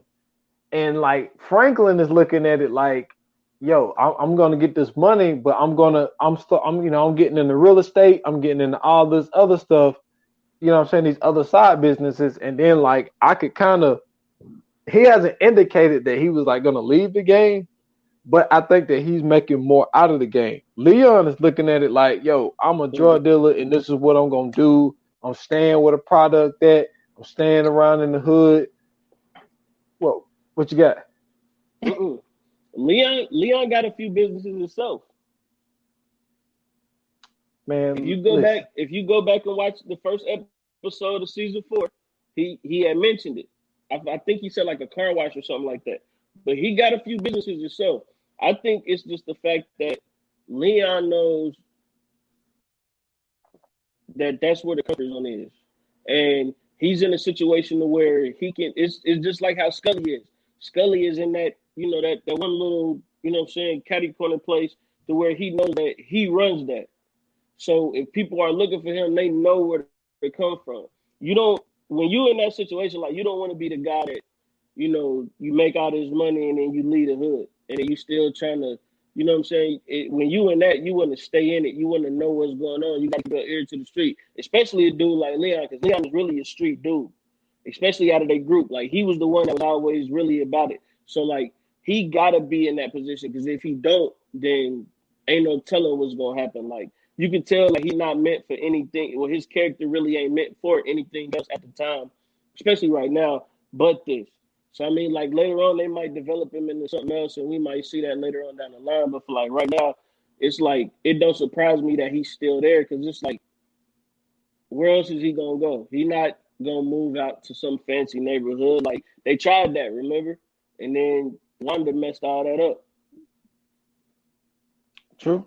Because Franklin had a house up on the hill, and Mm-hmm. I forgot how somebody got his address. Somebody followed him home, and they Yep. figured out where he stayed, and like he was on his own because he lived on his own, and that's how he had got to going back to go stay with his mom, and all that type Yeah. shit. But yes, it is a great. Have you seen any other seasons? Because I'm telling you, like this show, man. Yo, It sounds like a familiar story though, just from what y'all talking about. It sounds like I'm sitting here running lyrics, Jay-Z lyrics in my head. Like this is how they Okay. watching the money. So I feel it. Jay-Z lyrics, okay then. Yeah, I mean, look, look, don't get me wrong. Like this story it's all over the place. I mean, it's a touch of power. It's a touch of, not necessarily empire, but like, I mean, like we've seen this played out like so many times, but like this one is so different from like all the rest of them. Like it's like the writing, like how they got the FBI, like a form. But I don't even like, dude. Like Reed is on the borderline of being an FBI agent and not being an FBI agent, and it's kind of like, you know what I'm saying? Like it has like everything in it to where it's just a really good show. The acting is good. Like a lot of the people that are in it, like I mean my man, what is his name? What's his name? His last name Alba. The man that played Franklin. Man, Franklin, man. Yeah. Like he's like, he's Damson like Idris. blowing up. Yeah, he is blowing up now. You know what I'm saying? Because of this show. So like, yeah, like definitely like you got to check it out because it is. Have y'all seen Dope? You know what? I actually just watched Dope the other day. Oh yeah. That's what, Dope was when amazing. I seen Snowfall, that's what it reminded me of. Dope. It's like that a little bit. It's like it's like the more in-depth version of Dope. Okay. But I'll in definitely the 80s. check it out. Okay. What, like, it was so funny because only that group dressed the 80s. Like those three friends dressed like the 80s, man. Like that was hilarious. That was hilarious.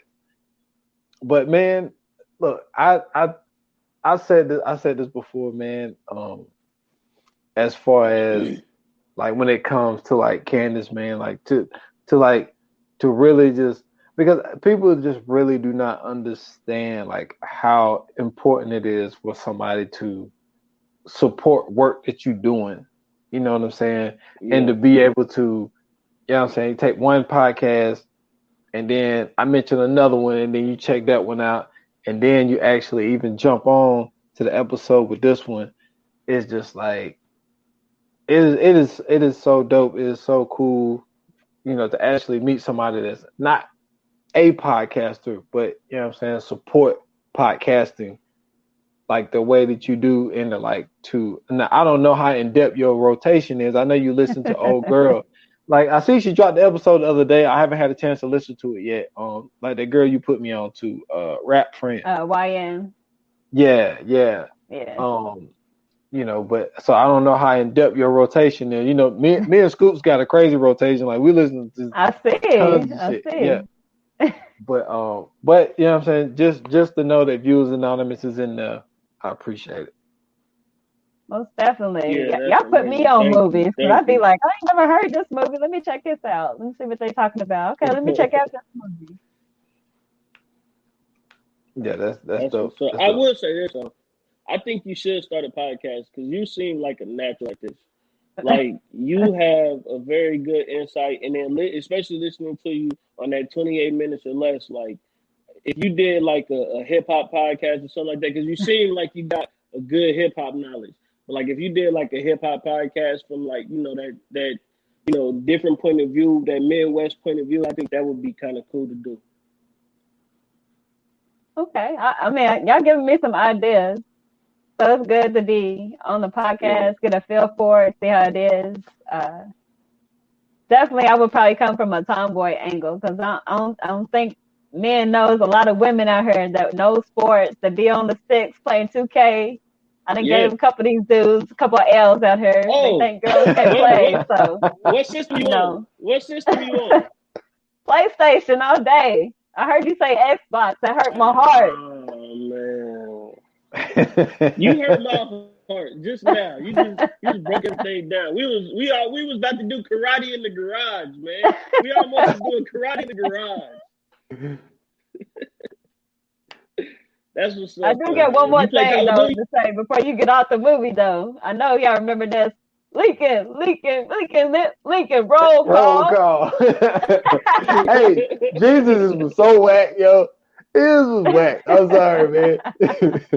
My name is Jesus. Yeah, I am the man. What's a lot of these questions about my plans? I'm like, come on, man. Gotta give it a dope line. The way they introed it was dope though. The way they introed it when they had them coming in like Jesus Shuttlesworth, guard, number such. I was like, oh, that's hard. I like that part. That part was hard. It was. I thought when they put him on the cross though, it was too much for me. But it was hard. They took it too far right there. Yeah, they took that. Yeah, that was way too much. And he was on a slam cover like that. It's like, come on, man. That's crazy. Yeah, and they put the thing on his head, man. And the thorns in his eyes. Like, oh man, come on. Don't do me like that. That's how they do, man. You know, they some weirdos, man. They be doing all kind of crazy stuff, man. So remember when they had the Clippers cover and they had who was that? They had like I think it was Elton Brand, Darius Miles, and Lamar Odom. And they had Lamar Odom on with the headband and a do-rag. I'm like, fam, that's I was like, why they do Lamar Odom like that, man? That was horrible. Man, that was Lamar Odom's idea, man. Man, you know that was Lamar Odom's idea. You knew he was from New York. I'm just saying, as soon as I seen him, I'm like, oh yeah, he going all the way New York, bro. Like you knew he was from New York when he did that. I'm surprised he didn't have Tim's on. Right. I think he did. They never showed their feet, but I swear he did, bro. Oh That's man. Crazy, man. So I was about to say we can go ahead and let Candace go first. You know what I'm saying? Shout out where she from and you know what I'm saying, all her acts and all that kind of stuff. And maybe, you know what I'm saying, she might hit us off if she gonna do a pod or not. You know what I'm saying? You never know. Something exclusive maybe. Who knows? Whenever I get time to sit down and finally think and just take stuff in. Man, Candace from Louisville, Kentucky. Home of the Cardinals, home of the Derby. Y'all can follow me at Candace_CC on Instagram. Candy Cane 14 on Twitter. Other than that, I don't really have much. I enjoy both of y'all podcasts. Y'all bring a different view, a different point of view, a different light, and I definitely enjoy listening to it while I'm working on the line. And I actually put some more guys on to Viewers Anonymous on the line because they always talking about movies and TV shows and stuff. So hopefully you'll see one of them comments sooner or later. But yeah, you definitely got some more viewers coming for sure. Sweet. Oh, appreciate we that. Appreciate it. We definitely appreciate it. Yeah. Yes, man. Word of mouth, man. That's one of the most important things, man. People don't really understand. It's like really getting it out there. Tell a friend to tell a friend to tell a friend. Man, that's crazy that shit in Kentucky, bro. Because when I used to go to Newport all the time. We used to make a trip to Newport like 12 at night. Go to the liquor store. The liquor store stay open till like 3 in the morning. Yep. Yeah. So you know what I'm saying? We neighbors. You know what I'm saying? We neighbors. Shout out to I've been up there a couple of times. I was just up in Columbus last year to see rap. So. Yeah, Newport. I was like, okay. I like Ohio. I feel the love here. I like the energy. I dig the energy. Hey, they be forgetting about the Midwest, man. We got a whole bunch of stuff going on here, man. They gotta show us some love sometime. Y'all done had some spitters come out of Ohio too. People be sleeping on them. Yeah. Yeah. And Kid Cudi, man. They ain't doing that good, but they are. I knew it was coming. Yeah, man. I already knew it. He shake your head how you want, man. He a different breed, man. That's the man. You know what I'm saying? He a different Cleveland, breed, Ohio. Man. Nah, but see, I don't look at Cudi as no rapper, bro. Nah, he an artist. She said all she said was spitters. He can spit. Hey, he got some tracks where he spit. I look at Cudi the same way I look at Kanye, bro. You said Kweli? Yeah, he at Ohio. I thought Kweli was from New York. He was passing through. I was in Ohio. Dude from Black Star. That was in Black Star with him. He from Ohio. He was spitter too. Yeah. Well, remember? Yeah. Well, nah. I was gonna say Wizard spent some time out there, but he's still in New York through and throughout. He just spent some time out in Ohio for a while. Mm-hmm. We got you know what I'm saying, we got a whole bunch of people that come down to Ohio and you know what I'm saying, get a little bit of culture, man. We used to have Cameron down here. That's what I was about to say. Did Cam put y'all on the map? Yeah, Cameron used to be out through Dayton on the outskirts. Mm-hmm. So you know what I'm saying, we get a few New York dudes that come down here and try to hide out. Yep. But nah, man, shout out to them, man. You guys can find me on Twitter at Scoots Bronson. You can find me on Instagram, ScootsBronson_TV. You can also find us on YouTube at Scoots Bronson TV. Make sure to like, make sure to subscribe. And of course, you already know, man, go to Facebook and hit us up on the Viewers Anonymous podcast page, the podcast watch group. You know what I'm saying? We getting more and more members, man. They coming in slowly but surely. And listen, you know what I'm saying? We about to be doing some amazing things. We got some stuff in the works. We about to have watch parties. We about to have all kind of suggestions. You know what I'm saying? You could be like Candace and you could be a guest. You know what I'm saying? Like we about to do a whole bunch of different stuff, man. So please join that group. And you know what I'm saying? Let's get that membership up. We would really appreciate it. Yes, sir, for sure. You can follow me at s.foster8 on Instagram and Twitter. Stolen Time Podcast on Facebook, Stolen Time Pod on Instagram. Also, check out 28 Minutes or Less. Still the last episode was the one me and Scoots did together. Working on some other stuff right now, but 28 Minutes or Less. So go follow that on all major platforms. And the visuals are on the Stolen Time Podcast Network on YouTube if you want to see the visuals. But also, me and Uncle Washington still holding it down, man. Shout out to him, man, on the Stolen Time Podcast. You know what I'm saying? The last episode was Free Agent. So go check out that. Y'all did a phenomenal job on them. A phenomenal job on the last 2 episodes. Definitely speaking on that Draymond Green point. Oh, yeah, man. Draymond slept on out here in these streets, man. Big time.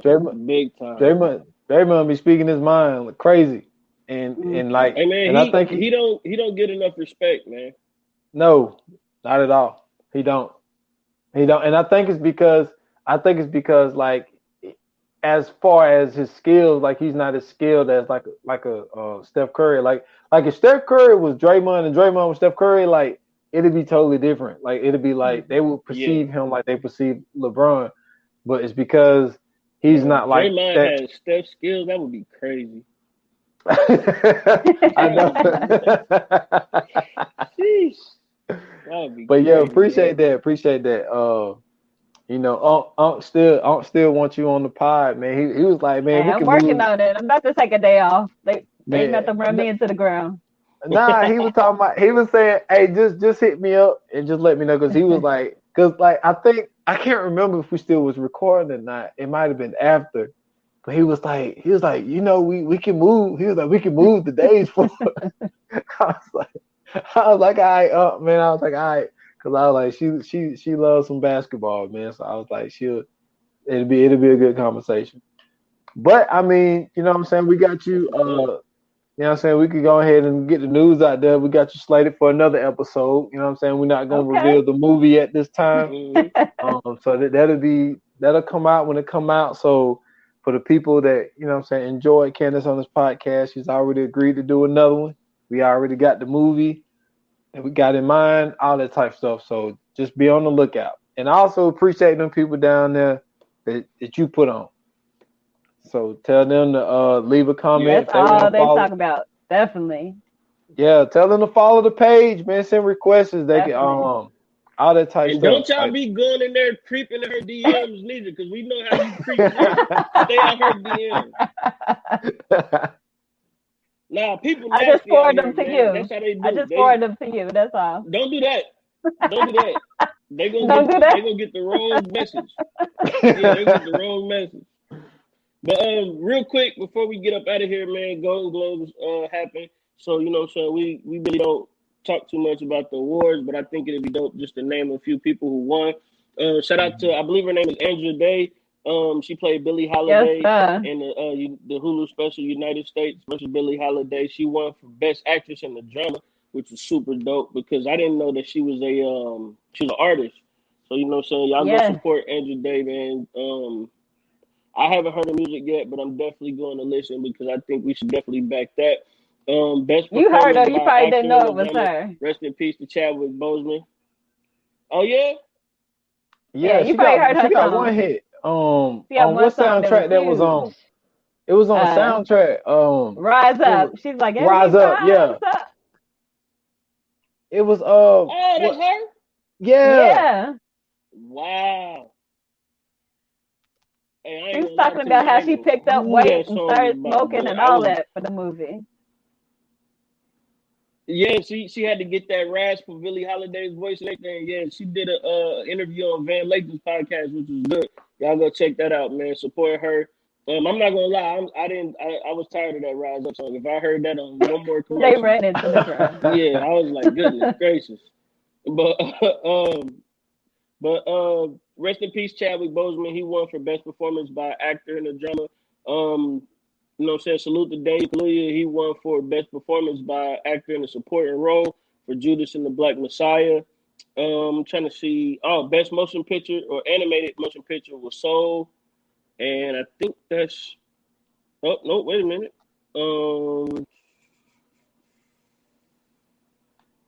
Let me see. And best performance by actor in the television supporting role to John Boyega and Small Axe. So, you know what I'm saying? Salute to them. That's just a few of the winners. Y'all can go find the rest on your own time. Yeah, we just had to shout them out real quick, man, because, you know, I think it's very important to see these people getting they flowers, especially, you know what I'm saying, before they go. So, yeah, I gotta watch that Billie Holiday movie, man. That's I watched Lady Sing the Blues, and I think that's a tough one to top. oh yeah, yes sir. So y'all got anything or nip out of here? I'm good. All right. So like they say in Hollywood, man, it's been a wrap. Cut.